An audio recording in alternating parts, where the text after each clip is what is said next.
Catus Maximus here. This time I'm going to do a service or, a cord replacement and basic greasing service on a Milwaukee 13 amp Sawzall. It's a pretty long video, and so I decided to record this part and put the interesting part, I guess, right up in front, which is me cutting through this 4x8 block of wood. And I'm going to be using I'm not going to use the axe because it's a really expensive blade.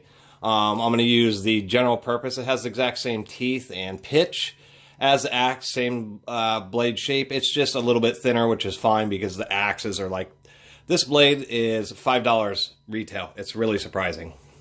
They can be found cheaper, but if you buy them like in a 2-pack, there's $10, $10 for 2 blades. And so I'm going to use this one, and I don't have a 9-inch blade, so I'll be using the 12-inch blade. 12-inch blades in these high-power super Sawzalls are always interesting because they kind of want to do crazy things. Get that chuck far enough out to where I can reach it. And the nice thing about the you put in the blade on the Milwaukee chucks and you just let them snap close. That always seems to really lock them in there. We're going to have this on full orbiting, and we're just going to go ahead and cut a 1 or 2 inch slice off of this. This is the block that I did all the stapling in, so we'll just go through all the staples. And the vise is actually a 6-inch wide by 8-inch travel. Really hard to find vices that have that are both wide, that have a lot, like 8 inches of travel. They're surprisingly expensive. This is an old Sombre. It's a French vise. It's actually pretty nice. I'll do a review on it at some point. Let's go ahead and just do this cut. Let's actually try not to cut off my cord. I'm going to go ahead and step on it just to... Alright, so this will just be full power. This is on a 13 amp, plugged right into the wall with a new 14 gauge cord. So this is about as good as it gets, and this is a 4-inch thick by 8-inch. Literal measurements are 3.5 by 7.5, but it's a 4x8 piece of Douglas fir, and we'll just see how fast we can get through this bad boy. Just a second here. Kind of awkward cutting position, but we should be okay.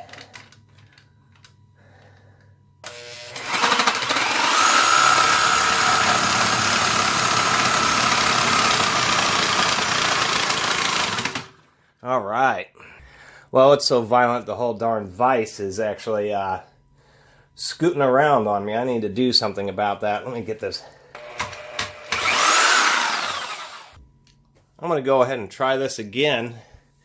And if it doesn't work out, it doesn't work out. I actually don't have a proper garage or a workshop right now, and it's just the way situations go. I did put it down on an anti-fatigue mat. We'll see if that helps.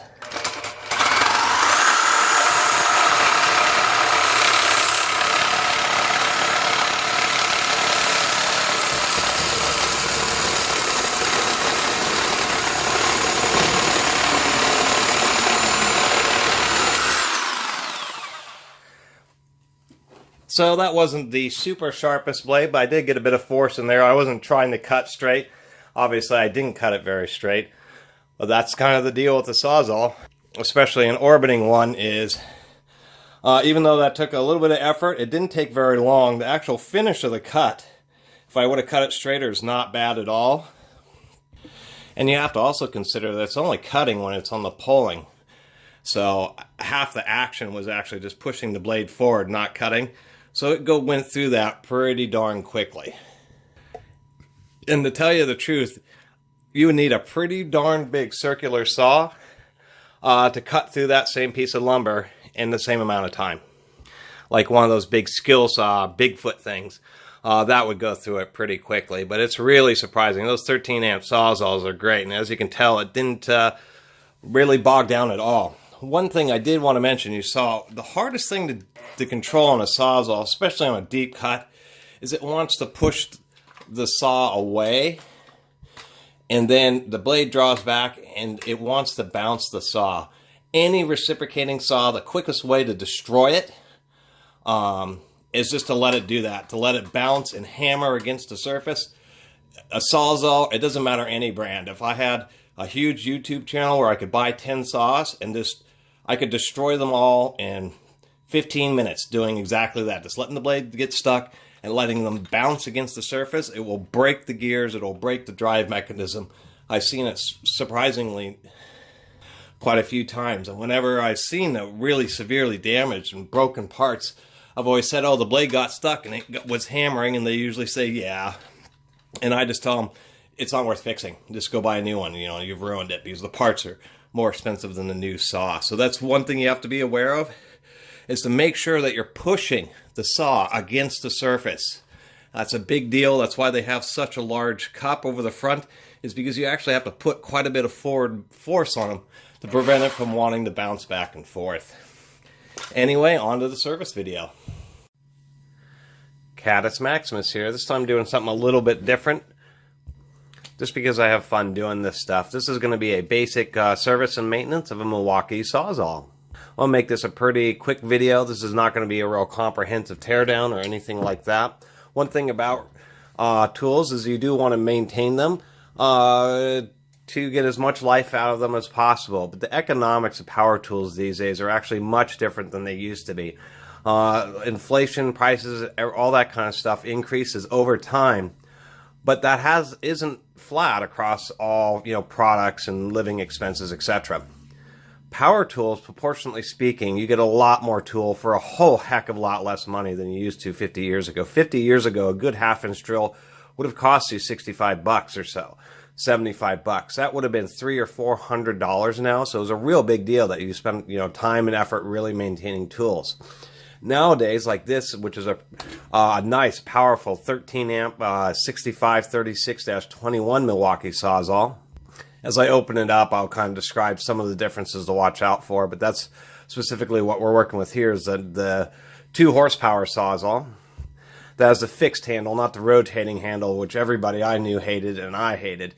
These really were like these 13 amp ones are the best Sawzall you could get until they replaced them with the newer 15 amp ones. And there's been a few complaints about the 15 amp ones, so it really seems like right now these 13 amp Sawzalls are still just some of the most rock solid and powerful ones you can get. And really 13 amps, that's 2 horsepower. These really tear through. So anyway, this can be found on eBay for 50 bucks. And so, you know, if you're a journeyman carpenter making $35 to $50 an hour, it's pointless to spend 2 or 3 hours repairing a tool when you can just work for an hour and buy another one. Or buy it new for just a couple, 3 hours of work. So nowadays, there's just tools aren't maintained the same way. When they start to break down or have issues, a lot of people just say, you know, I'm just going to get rid of it and get a whole new one because it paid itself off. And it's not worth the amount of money I make per hour. It just isn't worth investing back in the tool, both in time and parts, etc. So I do power tool repairs, but not as much as I used to at all, because a lot of people just replace stuff, even, you know, professional brands. Anyway, this is a friend, and I told him I did YouTube videos, and it kind of needed a basic service. It actually has some power cord issues. The ground lug is broken, and it just needs a new power cord. And I figured an opportunity to both show how to do the power cord, and I'll do that first. And then I'll show how to open up the front case, and we'll just clean out some of the old grease. It won't be like cleaning it in a parts cleaner or anything like that. It'll just be scooping out some of the darkest grease, and I'll explain about that, and then putting in some new grease. And it also gives some people an opportunity and see inside one of these nice 13 amp Sawzalls. Really just a pretty mean reciprocating saw. When you run these at full power, I mean, that's the same size motor that's in a standard 7 1/4 inch worm drive skill saw. We know how powerful those are. Speaking of the power cord, these come with 16 gauge power cords. Manufacturers come with the minimum size power cord that they really need, but 16 gauge is still pretty light for a 13 amp motor that can draw 1500 watts plus. So we're going to be upgrading that. We're going to actually use this SJTW 14 gauge power cord, and it also has an armored heavy duty cord end already on it. One of the biggest reasons, besides just having a heavier duty power cord, I feel is more appropriate for that size of motor. Even though we're not upgrading the internal wiring, this is a long piece of wire, and so it does make a difference having the lower gauge.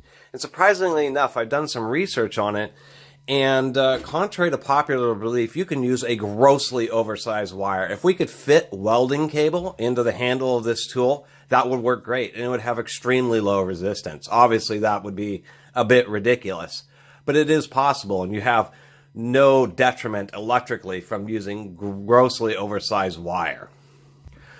In the power tool situations, they're all designed to really take their specific size of wire, so usually you can only get away with just one step. So if this has a 16 gauge, we'll be able to get away with putting in that 14 gauge, but it will be kind of tight. And the worst case is we may have a little bit of separation down here at the handle where it just isn't able to compress it all the way, but that will be fine. The second reason you want to upgrade the power core is, of course, it's the part that gets bent around and fatigued the most, particularly at, of course, where it plugs in right there. And secondly, right at the handle. One thing, or at the end of the strain relief. Strain reliefs work pretty well nowadays, but the issue is now the core just gets bent at the end of the strain relief. I've had many power tools which just, work when you bend the cord and then don't work when you do this. So as the power cord starts to fatigue, its equivalent 16 gauge, as soon as some conductors start to fatigue, it becomes an 18 gauge equivalent because of the extra resistance where it's fatigued, and then it becomes a 20 gauge, and at some point it fatigues so there's a few strands left and they just burn out. So when you have a heavier gauge power cord, you just get more overall life out of it just because of that fact, because it's a thicker wire, so as it fatigues, it goes from a 14 gauge equivalent to a 16 gauge equivalent over, many years of abuse, or I should say many hours of abuse. And so that's another reason to upgrade, is that they just last longer in that respect, as well as offering better power delivery overall. So let's go ahead and pop open this handle. We actually have quite a few screws, 7 screws. I always like to keep the screws in their, keep them in the order that I pull them out, which is always nice. These are T20s.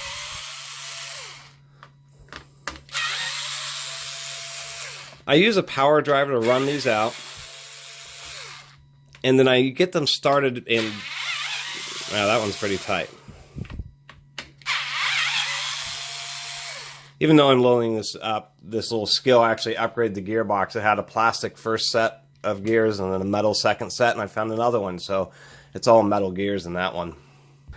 So the deal with these plastic screws, these are known as plastite screws, and the reason they're called plastites is because they're like they're an enamel screw, but they just have really extra deep threads so they can get good traction in the plastic. Well, that cuts out a nice channel. The issue is when people put the screws back in, they just thread them in, and oftentimes you don't catch the original threaded channel that the screw is made, and then you cut a new one, and that actually just slices up the plastic inside, and ultimately it doesn't hold as well. So I like to get them started by hand so that I can find the original threading, and it's the original threading because the screw will thread back most of the way in pretty easily. And then that way it's there's better cycle life, and the screws will actually hold in better over the long term. I'm going to get my little magnet tool here. And so I just like to set them out generally in the pattern that they came out in. All those short screws, it really doesn't matter, and you'll see that when you take things apart, but obviously these 2 front screws over here are a little bit longer, so those are the ones you want to keep track of. This is where Milwaukee used to run a screw and bolt, but that was a little too expensive, so they don't do that much anymore. We'll just use a little slot head screwdriver to nicely kind of separate the handle here.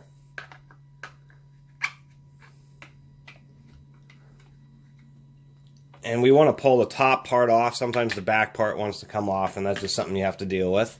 What's interesting is Milwaukee's had this style of handle design for many, many generations. And what I like about these 13 amp Sawzalls is that they have this really big, thick, cushy pad. So the back of the handle, as you can see, doesn't even exist. It's just a thick rubber pad. And as far as rubberizing handles, actually having a big, thick pad with an air gap really makes a difference. It's really nice to use. And what I realized is if you have like Milwaukee D-handle drills, particularly like the gooseneck drill, which would have a handle like this, you can actually order this handle off this Sawzall and then put it on that drill and have a nice comfort grip. And I always appreciate that aspect of Milwaukee's, is there's actually quite a few tools where you can find a part like this handle that you like on this, and just about any other tool you can put it on. These are made a little more cheaply. They don't have, the normal, easily accessible brushes. You have to pull off both sets of the handles and fidget them out of the brush holders, which is a shame. It was nice when they had the old standard, easily replaceable external brushes. But one nice aspect that they did keep is this, which is that is the variable speed circuit. Those are usually integrated inside the trigger, and they're the most common thing to burn out, and they're what generate heat. And then in a Sawzall, oftentimes people will be running them under medium speeds. Where like in a drill, you'll use it for a short time to get the bit started, then you'll run up to full speed, and then the switch just turns on and off. But on a Sawzall, oftentimes you'll be running at partial speed for long periods of time. So they put the circuit, that actual the triac or whatever it is, externally right behind the vent, so it gets extra cooling. And I appreciate that. And a lot of Milwaukee's older heavy-duty hand drills had that feature, although the new Magnum half-inch drills don't. They just use a standard trigger. So Milwaukee's now only really doing this on their premium products, such as the 13-amp Sawzall.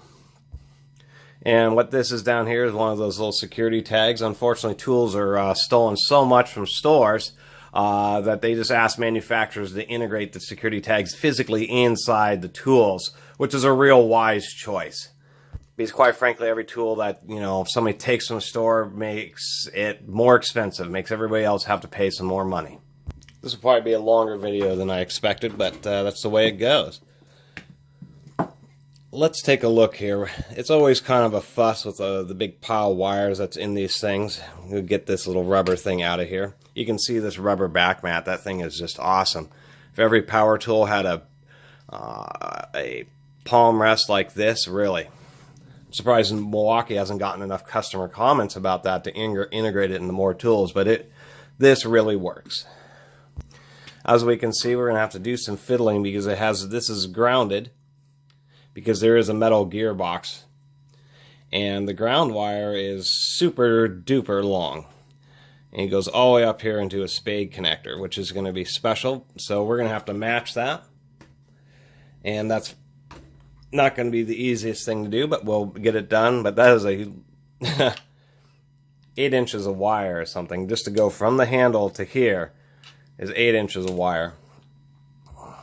Even though this doesn't accept it anymore, they're still using traditional molds. This weird little shape right here is back from the days of other Super Sawzalls, where they either had variable speed dials down here or forward and reverse switches. And it's kind of funny that the molds still contain evidence of that. We can see that the trigger switches, and particularly overrated, actually says 15 amps, 12 continuous at 125 volts, and on the bottom it says 15 amps. And against a 13 amp motor, that is not very well rated.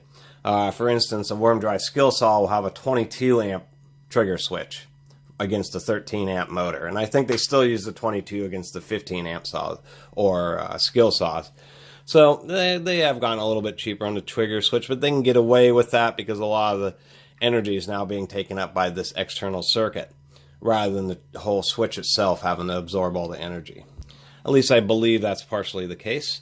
This is nice because it's an easy to replace switch. What that means is many of these spring switches, these little springs don't have side windows for you to have easy access to them, so you have to find, and it takes like an automotive O-ring pick that you have to carefully push in behind the wire to release them. So I'm glad that they included that on this as an upgrade. It makes it much easier. How to get something to release that? We'll have to go and pull out the screw too. Put that one over here. So these are pretty nice because now you can just put a screwdriver in there and just easily release these wires like so. And voila, there's our old power cord. Now we'll have to use this power cord to measure up how much insulation we have to get all of our measurements going so we can put in the new cord. I like to get the wires straightened out.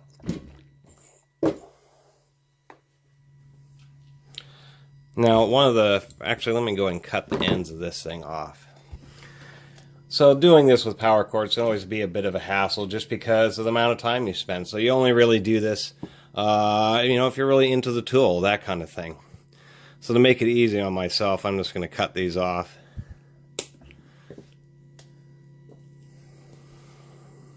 Using one of those nice shears. And we get a real nice cut, even when I cut all three of them together. And the reason it's a hassle is I got to strip to these lengths.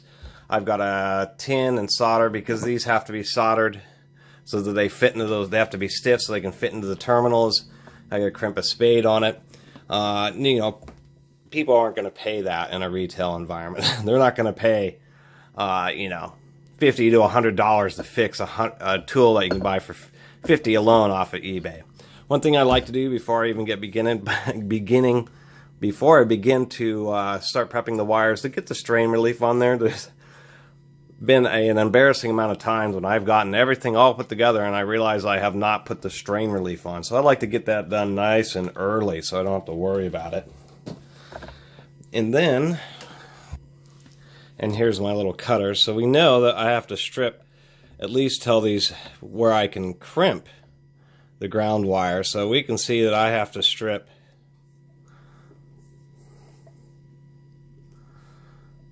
holy smokes, like all the way down to here. It's just to get that ground wire going. It's really kind of odd. And to tell you the truth, I probably should just take this ground wire and just reroute it downwards. But, you know, I'm doing this for the purpose of doing the factory method, factory routing. So to make it kind of easy on myself here, I'm just going to put a little nip in the side of the cord. And actually, that was pretty good. Just perfect little nip there. So now I know how far I have to. I still need this old wire to figure out how far the black and white. Oops. Okay, and so stripping these down, and I pause just so when I'm doing different tasks or grabbing tools, because it's easier than trying to speed up the video, and it saves a lot of data. I just don't have like the processing power to, you know, record a 2-hour video and speed it up and edit it down to 30 minutes. I just have to try to record it as a 30-minute video. And so the technique, particularly with any cable, is just to try to find a little gap, get some little cutters. These X-Lights aren't very good. I reviewed these a while ago, and they're not my favorite or in many applications, but they're kind of nice for doing this on cords because they have really thin, narrow blades, so it's kind of easy just to take the insulation.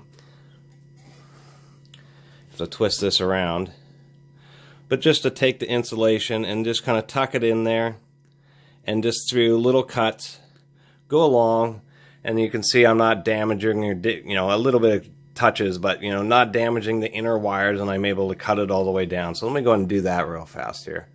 Look, we did it. This is an exception. This tool is one of the few, it's got to be near the record, the amount of wire that you have to strip to replace a power cord. Really, no other tool I can really think of even comes close to this kind of level. And you can see I actually did, that's not a bad job at all, even if I do say so myself. So now I just need to cut the white and the black wires to the appropriate lengths.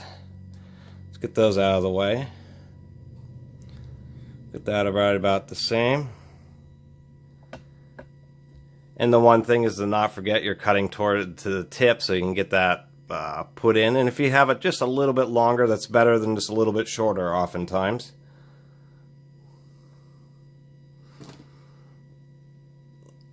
Right there, and we'll use the nice cutters to get that snipped, get that out of the way.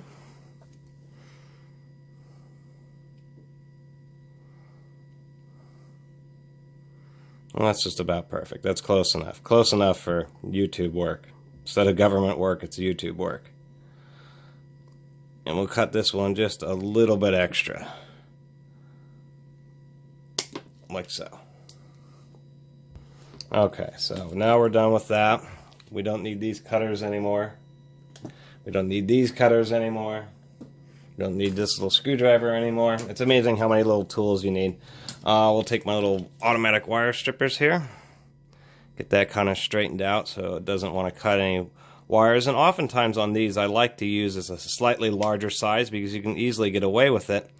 And then you're really sure not to actually cut any strands. Now we don't need to strip much because that's getting a terminal. Now we want these stripped just a little bit longer, the ones that are actually going into the trigger switch.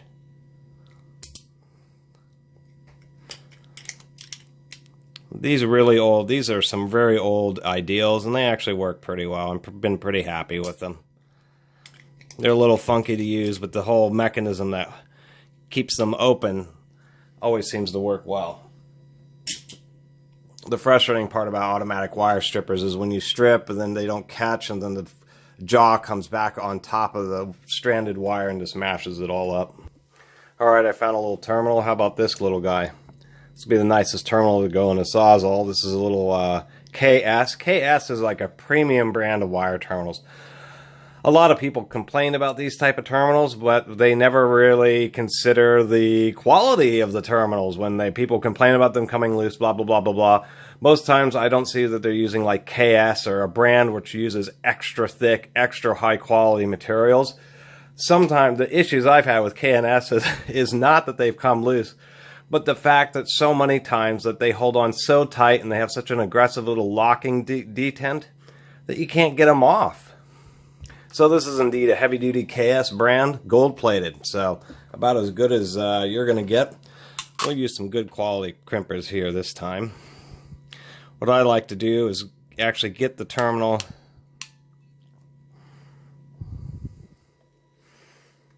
set up just how I like it.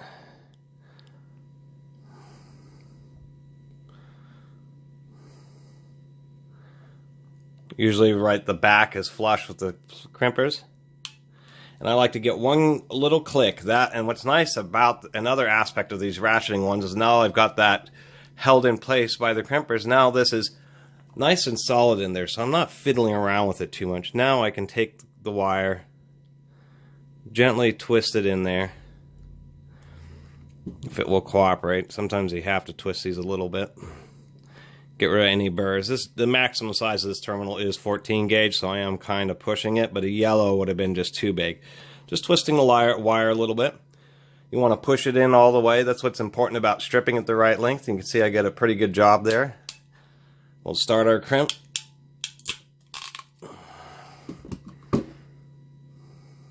Wow.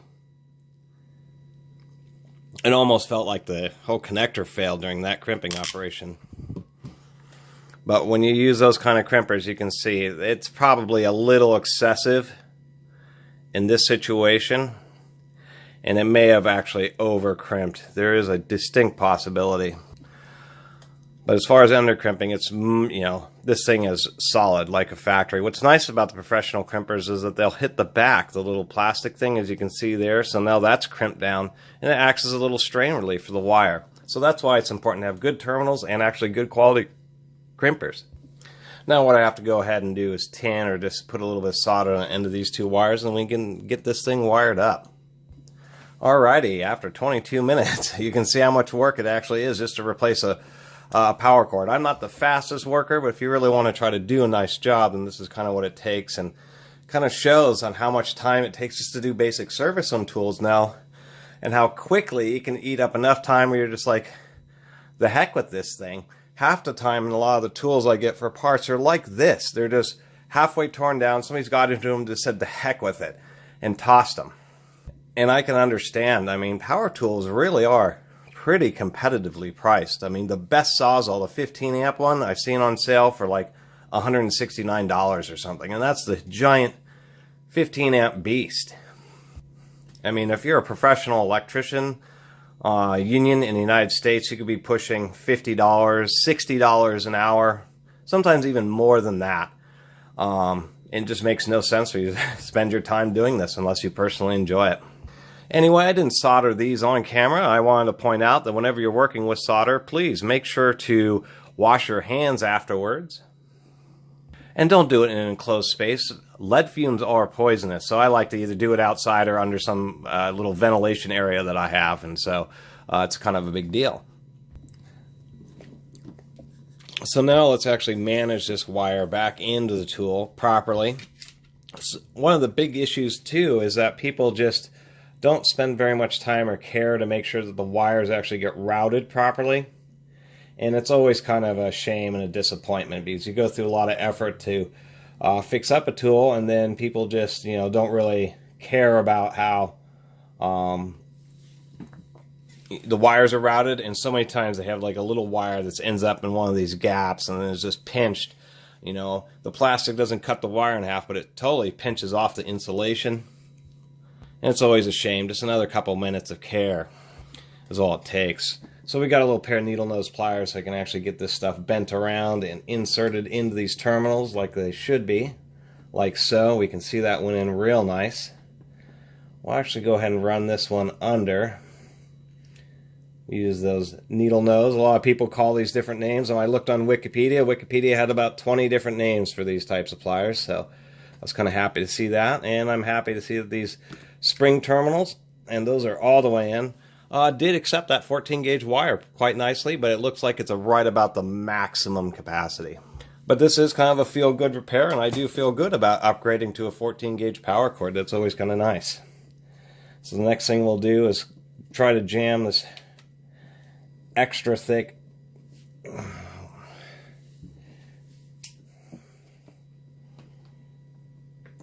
I don't think that's even going to fit all the way down in there. What goes on top of that? Oh, there's a little gap right there, so we're not going to have an issue. Okay, we'll run that through. I guess it went through this way, didn't it? Put this KS on there, which is just about... I need those pliers. Again. I wasn't joking about these KS brand terminals. You see, I have to use pliers. Ugh. And you could hear that snap. Quite frankly, you're going to have to use pliers to pull that apart. There's no doubt about it. That terminal will never vibrate apart.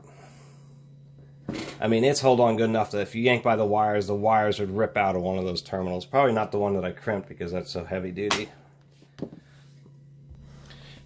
Here's my little slot head. Yeah, that is in there.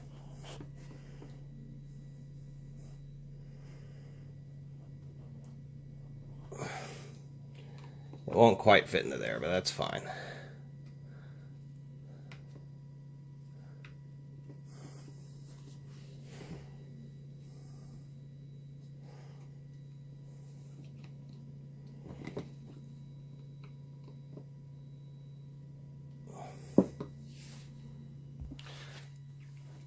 This has always been kind of a tricky part on these, is getting this little rubber bit back in here to where it wants to cooperate. I'm trying to force the trigger in there. There, I think that's about as good as we're going to get.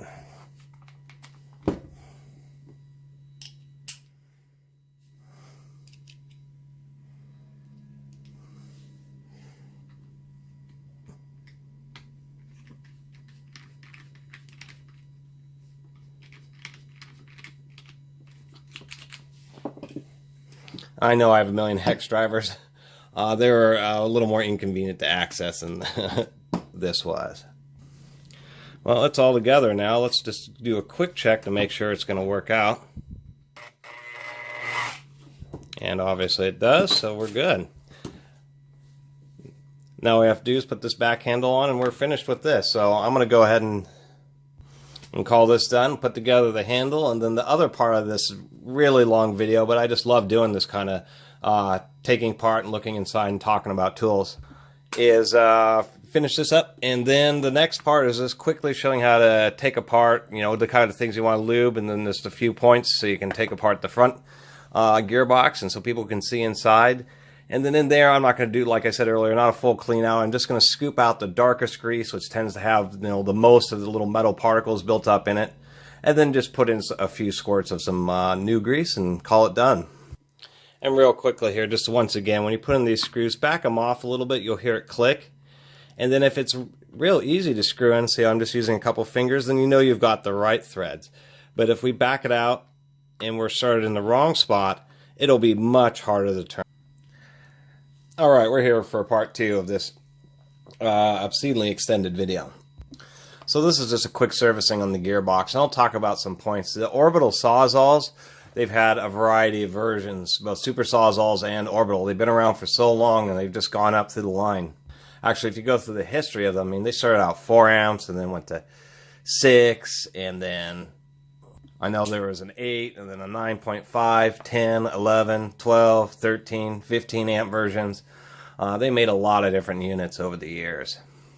And some of them require a certain trick to get into the gearbox, but these newer orbitals are actually a little bit easier, and I'll point that out. The first thing is really to remove the shoe, and you just flip the bottom thing all the way forward, and that will slide out. Like this, it gets a little bit rusty, so I use the Slick 51 lube. Actually, I have quite a few shop chemicals, and someday, it's part of future videos, part of my arsenal of videos to keep my channel going, I'll investigate various different fluids, but I really like this Slick 50. It really just has good penetration, and it has really good staying power. A little too much on there. This little rag that I'm using right now, this is actually a specialty oil cleanup rag. It is specialty oil absorbing rag, so that's what I've been using to really make sure I'm a more responsible person. And just putting a little, wow, that made just a huge difference in those things. A huge difference.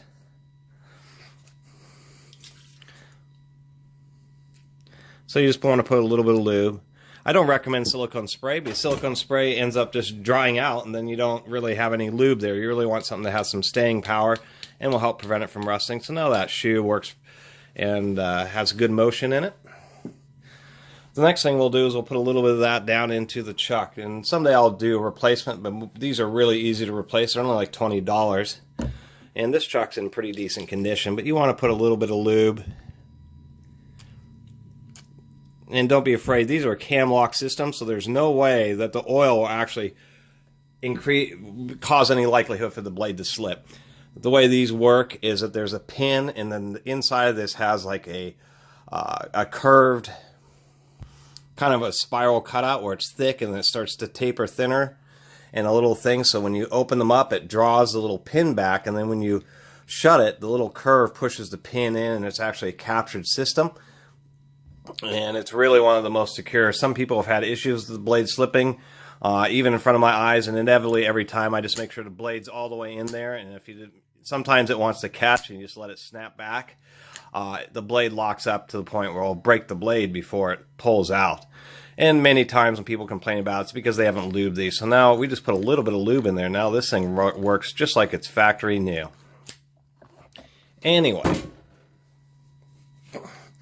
getting into the gearbox, this is actually a plastic cover over a metal finger. That's the easiest way to put it.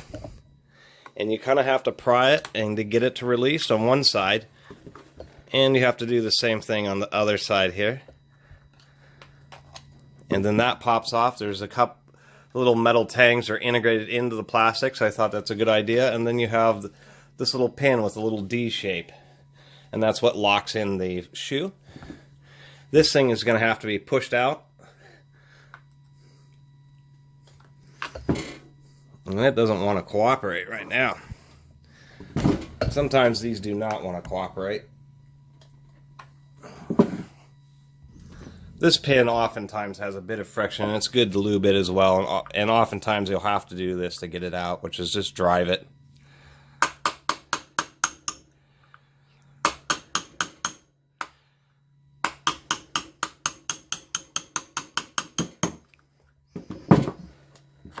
There we go. This is a great video. I'm using a 1/4-inch socket and spinner handle instead of my various 1/4-inch driver handles, and I'm using a weird piece of metal and an Allen wrench to punch that out, even though I have punches and nice hammers. It's just the way it goes. Whatever's convenient. So the funkiest part is getting the boot off. I did put some tape to protect the owner's identity, so I'm not just broadcasting it, but you kind of want to get the orbital switch in the middle. And you have to get the edge of the boot over that switch to kind of start off with. And then this is always the fun part, is getting the boot. It's always kind of a bear to get the boots off. They really have a lot of stiction on them. And then there's the big old boot. And indeed, it's an all-metal gear case inside these, and these are pretty darn heavy-duty. What caused a lot of the stiction is it has this little ridge right here to help keep the boot from slipping around, and surprisingly enough, it works. You can see they also use a steel undergusset to hold the shoe, which I did appreciate. This is the dual finger drive mechanism for the reciprocating shaft and its horseshoe inline counterbalance. A lot of confusion about fully disassembling these is that you actually have to pull off this cap here and then undo a nut so you can pull out the drive gear. That's how you do it. Let's go and open up this gearbox finally. And these are T20s as well. It seems like everything's a T20, although occasionally you'll find running the T15s and T25. So I'd like to have all three available.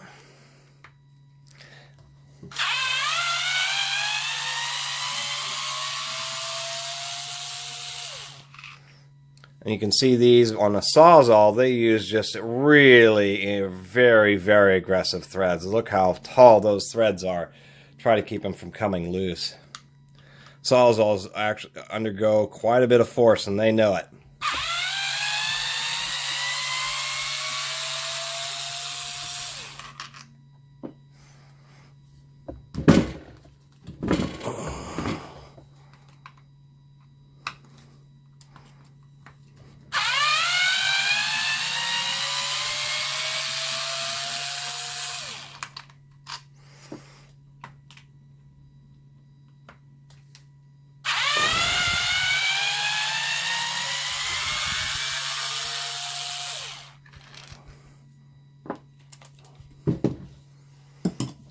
And voila. Flip this back around. Power cord will cooperate. And really, it just comes apart just like that.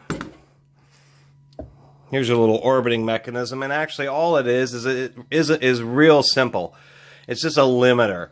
And so how the orbiting works,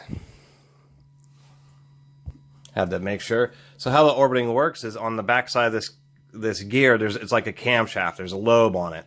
That lobe pushes against a little push rod, which could be like, you know, a rod, like a valve stem. And then that rod pushes on the top of, or pushes on the bottom of the reciprocating shaft. So as this turns around, that little rod pushes up and lifts up the shaft. And then as it goes in, the little rod drops back down, and that's how your orbiting works. So the idea behind that switch is it just keeps the shaft upwards, and so it can't actually go back down, and that's how, but it never really works perfectly. And a quick tip, if you have an orbiting Sawzall and you really just want the blade to run straight, put it in upside down. Then it can't orbit, because then your pressure is always on top. It's been a while since I've been in one of these, but I believe I can take out this plate and we can get easier access to it. You can see they use a really large, very coarse gear. Milwaukee learned this a long time ago. I think way back when they had the 8 amp super Sawzalls is when they made this change to the 4-tooth, extra thick teeth. Milwaukee, many other tool manufacturers have been through the many fine teeth or few thick teeth, and just in the field under heavy duty conditions like this, it's the thicker teeth are better. Even for a sacrifice in noise, they last longer. And when you go through repairing tools, you'll see how earlier tools like Sawzalls, when they hit like 8 amps in the super Sawzalls, around the C series, they changed over to this 4-tooth and have never looked back. They stopped using fine-tooth gears. And in many other manufacturers, it's been the same way, where they just abandoned the fine teeth. They just do not hold up. Wipe a little bit of this sawdust on the bottom of the gear case here. Get that going right here so I don't totally grease up my table. And so a lot of this grease, I think they use molybdenum-based grease in these, so that's why it always looks so dark. But really, just cleaning out the grease is not much of a deal. You just take a screwdriver and get some of the clods out, and just, you know, try to get some of the bulk of it out. Let's get this little switch out, and it just sits in there. It's not really anything. What is nice about the switch is it's a plastic switch, but the mechanism that actually holds against the shaft is steel, so it's not, you know, so it holds up just fine. And it just sits here in a little pocket. They put a little grease in there. If you put a little too much grease in a power tool like this, it's not a big deal. It will find its way out. Don't fill them up or any of that kind of stuff. But many times manufacturers put in the amount of grease that they feel is necessary, and not anymore, because more grease is more expensive and heavier. So I always like to put in a bit extra, but not go crazy. Like on drills, you know, if you do it too much, then it will just come out either the spindle or around the fan and then fling grease all over you. Speaking of flinging grease, we can see down in here, I should show it a little closer. There's a little disc on the back of the gear, and that's actually known as a grease slinger. So any grease that wants to get up onto the gear and try to pass through hits that and then gets spun back out. And of course, they use all ball and needle bearings in Milwaukee tools. They really are very good about that. And the needle bearings here aren't caged. It's just a whole bunch of needles, like 20 needles. And so that's all we're going to do in here is just take some of this old grease. This isn't really that old of a saw. We can see under there that it is a molybdenum-based grease, and so it's actually not bad at all. And I'm just going to pull out some of the extra, particularly right around the gears here, because this is where all the little bits of steel have built up, and that's really what I'm trying to get at, is just to get a lot of the grit that's been built up. You know, obviously you can run this through a parts cleaner and all that kind of stuff, but then it just gets completely excessive. Like right here, that is a tiny little flake of some kind of metal from something in there, so I'm glad I'm getting that out. And so I'm not going to go totally crazy. We're already getting a lot of grease out of this, but just want to try to get some of that, the most offensive grease, and the one that has collected the bundles that have collected up the most particles here. And there we are. And that's pretty much all we have to do to the motor section. If I can find a place to put it. So the screws on this black back plate are going to be a bit tighter, and you'll want to remember that they do need to go in pretty tight. I do like that their Torx are a lot, or Torx, however you want to say it, star drives, because they're a lot easier to work with and to fasten and unfasten. And it's surprising how shiny these are. But you can hear they're cracking. They're in there pretty tight. And so you want to make sure they're not very much thread, so it's a fine balance between getting these tight enough without risking stripping out the aluminum. It's kind of important. You want to do your best to avoid getting a bunch of grease in those holes, because even though it'll allow you to torque them harder, the torque isn't, you know, thread. You're not worried about thread friction. There's just only so much thread engagement, and the grease would kind of prevents them from wanting to. You want a little bit of known as galling, where the metal kind of grinds and spreads, because that actually kind of jams up the screws. These would even be a candidate to put on some Loctite green, or maybe even blue. This would have been a good video for a live stream, but you can't really pause live streams. So this, once you release it, it just flips right out. There's a little rubber grommet on top. There's your little push rod. Now that's out of the way, we can actually see how this works a little better. You can see that there's actually quite a bit of travel up and down. The front is a spherical sleeve bearing, and that's how it is able to rock up back and forth. And then there's the inside of the gearbox. And what I wanted to show is there's a lot of reciprocating saws. The reason the Milwaukee Super Sawzall has set itself apart from so many others is because of the nature of what used to be a patented, I believe the patent's run out, but a patented counterbalance mechanism. It was heavy. There's no doubt about it. A Super Sawzall is pretty heavy. But the other thing there's no doubt about is how effective the counterweight mechanism is. And any other reciprocating saws that are as smooth as these have simply had to copy the design. Any others that use bell crank systems, they just are not as good as this, because the counterweight is literally wrapped around the shaft, the reciprocating shaft. And so as we turn this, there's actually I wish I had better lighting, kind of like that. But you can see there's one finger, and the shaft goes that way, and the horseshoe counterweight comes this way. And since it's wrapped around, it's the counterweight, I believe effectively or near effectively is, you know, people who know more about physics and, you know, mechanics and that kind of stuff, but it's literally like this, the very same line. So a Sawzall doesn't shake up and down at all. It doesn't shake side to side at all. When the only minimal amount of shaking is literally just forward and back. And it's one of the reasons that they're so effective, is because the vibration is very low, and what vibration there is directly in line with the blade.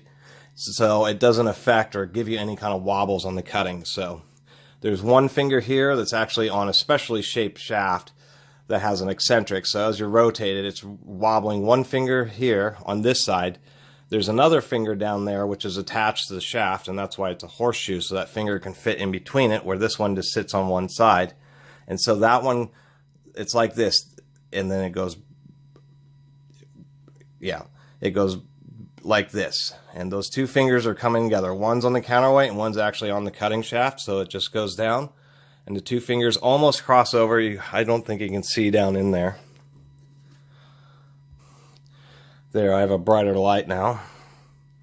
Wow, that's still not bright enough. Let's try this.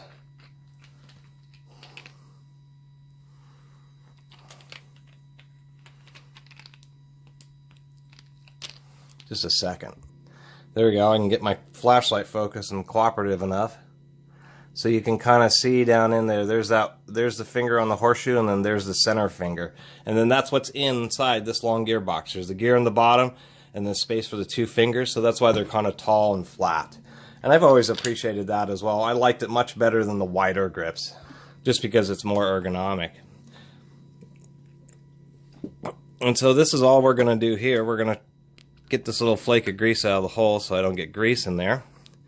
And this is a bit more difficult because you have to pull apart the whole chuck. And this is what I mean by a basic service, is going beyond this. And what I've already done is plenty of time. And really going too much further than this is really just for personal satisfaction. But it isn't effective in any kind of real business environment. It's just you have to charge too much money or you just can't keep the doors open. And there isn't quite as much grease in here, and the nature of the way these parts slide, there's really not anything that impacts it. It generates a bunch of debris and grit. Most of it's actually generated by the gears, and that gets trapped in the front case. So that's kind of the nice aspect. You can see that they don't put a ton of grease in here. So what I'm going to do is add a little bit of extra red grease. It's going to be just fine for these type of applications, along with the moly grease that's already in there. I'm just going to get out just some of the worst stuff that's in here, and that's just going to be about it. We're not going to go too crazy.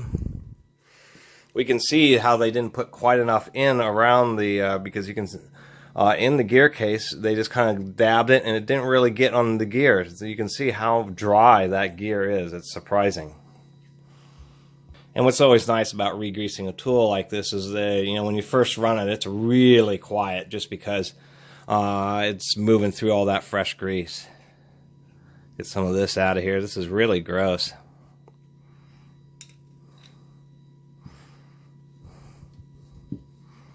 Okay. That's really all we need to do here. And to make my life a lot easier, and probably yours too, I'd recommend getting a flexible hose for your grease gun. This is a 30-inch whip. And having a nice long flexible hose makes grease guns so much easier to use. It's unbelievable. The other thing I have here I actually found at Napa, which is a grease gun injection needle, which I ground the tip of it off so I could just use it as a compact area or a injector just to get grease in the tight spots like inside tools like these. It's kind of odd that Napa sells these, and they really are just a hypodermic needle for grease guns, a pretty heavy duty one. And I think they intend to, like, maybe use them in CV boots or something. I'm not exactly sure why you would want a hypodermic needle, because anything you would poke with it to inject grease, you now have a hole. But I always saw the advantage of just grinding the tip of it off, because then you have a real fine point to be able to pump grease in. Because grease guns run at such high pressures, you hardly even notice that you're working through such a small restriction. That's what I'm trying to say. And so all I really like to do, I like to put some grease in here. It ends up shaking its way back and forth, and it does make it a little bit heavier, but it allows you to get it, see, it kind of squirts out down in there. And in these Sawzalls, the grease will find its places to go, so I don't put too much extra in, but I put a bit extra. I like to get some right around these fingers, try to jam it in those bearings as much as possible.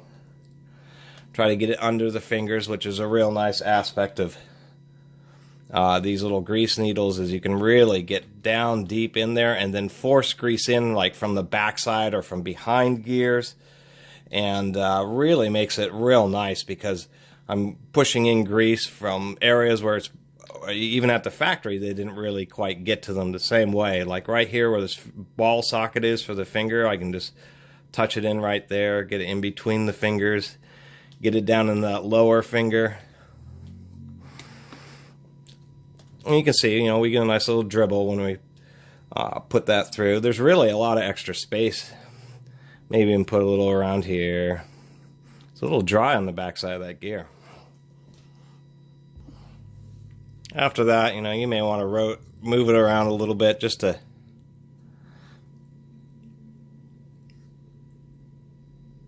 get the grease kind of worked back and forth there. So the next thing is we're going to retract that so we can get this little plate back on, which is so greasy. I guess I have to do it by hand. Look how greasy this thing is. Whoop, upside down. And there's cat hair on it.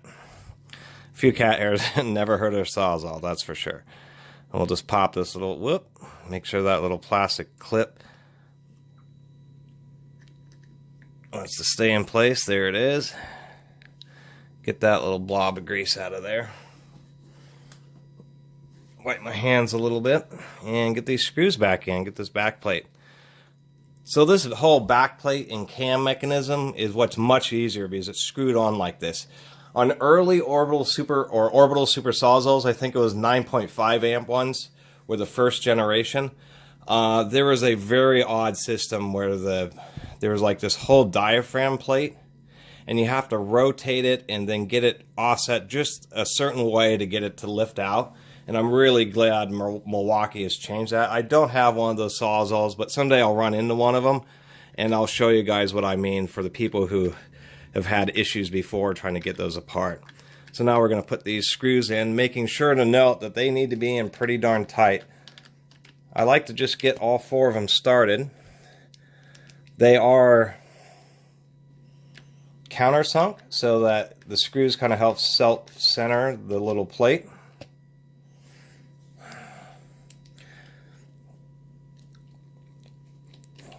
And we're just going to get those in there.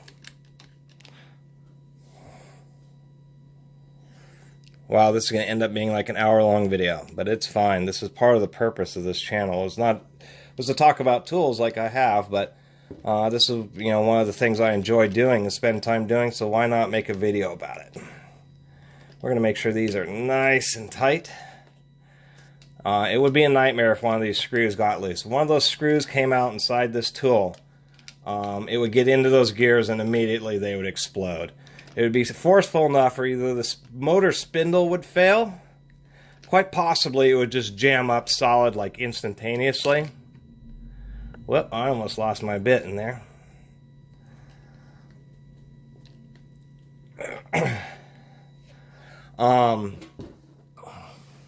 The gear teeth would shred off. Whatever would happen, you would instantly know it was a catastrophic failure, and at that point the unit would be for parts. You'd never be able to afford to repair it after that.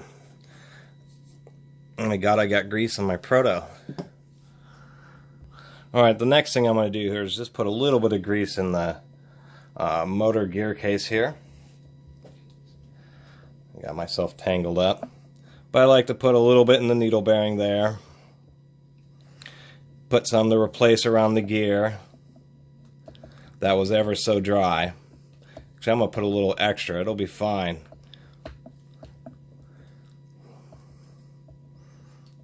The grease will kind of, there's a little gap. This little shelf kind of helps hold the grease, but it's not a complete seal. So any extra grease will find its way into these extra pockets. So that's why I don't mind doing this at all. Putting a little too much just so I know it gets all caked in with the gears. And, you know, along the little reverse switch here, might as well put some in there. It will always find, wherever it needs to go, it'll find a place. Easiest way of putting it. Since we're done greasing, let me clean this up just a little bit and I'll reassemble this. Alrighty, finally. And putting it back together is actually pretty simple. Just put the two case halves apart. I like to stand it up. set all the screws in the various holes here. I'll try getting that in the frame.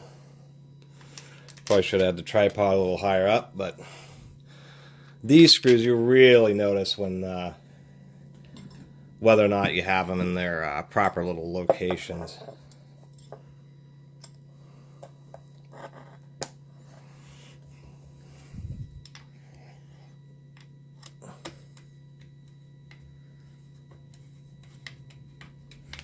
That one's good.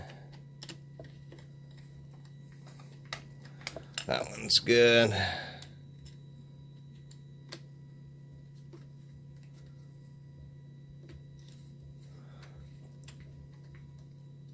That one's good.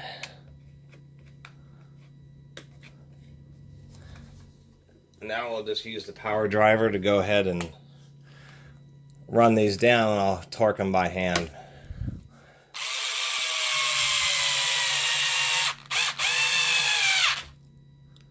And we'll cross torque them for good measure.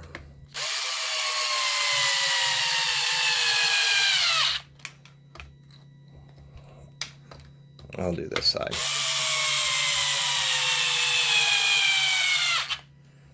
Those screws have a lot of resistance. Using any kind of driver in these situations saves you a lot of wrist work.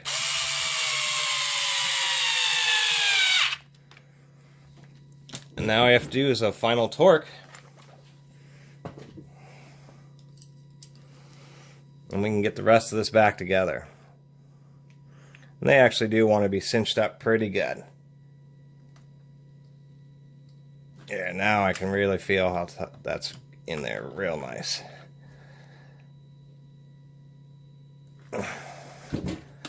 And do the same thing on this side. I have way too long of an extension here, but it's fine. I'm using like an 18-inch long extension. It's a very long screwdriver.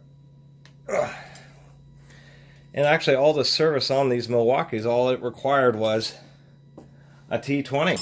Surprisingly enough, that's all I use. But oftentimes you need more, so I had brought out all three sizes. So then we just get the boot back on. Actually, that little pin was such a battle that I had to hammer it out. I'm not even put a dribble. I'm just going to put just a touch of oil in these holes so that the darn pin can get in there a little easier. Then we take the boot and we just push it on. And then it will get trapped behind this. Come on. I wish I had a different angle. Someday I'll get another camera. I don't know when. But there, make sure the boot doesn't get cut on that, and then you just kind of work its way on there. Make sure it's on its little lip inside here, or behind the little lip. You can see that, and it is. And you know that the hole is lined up. And you're actually pretty good at that point. And now we have to figure out which way this wants to go. The little D shape's going to point downwards. And it's still not going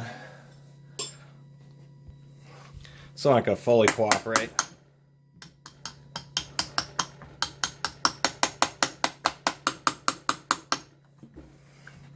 And you want to make sure that's pretty even. We're not quite there yet.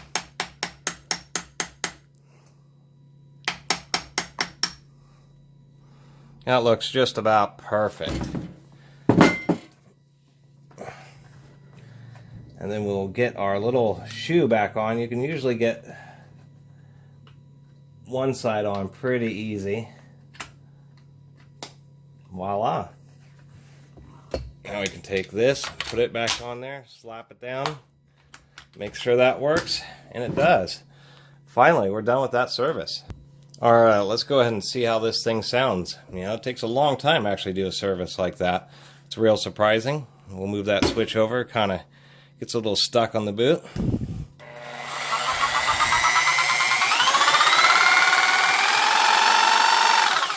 Really? Oh, that shoe moves so nicely after lubing it like that. This little lever works much better now.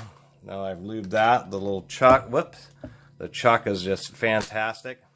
And you can hear how smooth it sounds after you freshly grease it. It's really nice.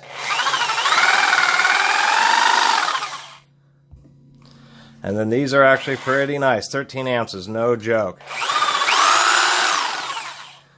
They really are aggressive. Anyway, I think that's the end of the longest video I've ever made. That wasn't some joke video of an hour-long repeating impact wrench sounds. And I guess if people, you know, really dislike this type of video and the amount of time that I spend on it, obviously they'll show that with, you know, that will reflect it in the video stats. And if people do like it, then they'll give me more likes, and maybe I'll do more of these and try to make them a little bit more compact. And I think that pretty much will do it for another Catus Maximus video. I really appreciate everybody watching. I will be definitely doing many more tool reviews, but just wanted to put this out there, as I said earlier on.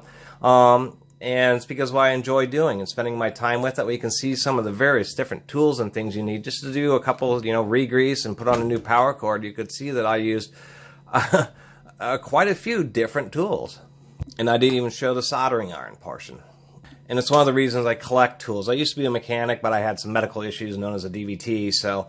but the big deal about collecting the tools was just so that I could, when I would run into stuff and want to take it apart or fix it or service it, it's surprising how many, you know, having the right tool really allows you to get the job done. And many times you don't need, you know, all these specialty tools, and then, you know, there's that one aspect which just makes it a lot easier or even possible if you have a specialty tool. So part of the reason I do all these tool reviews, and then decide I get into more videos about using those tools. Catus Maximus out.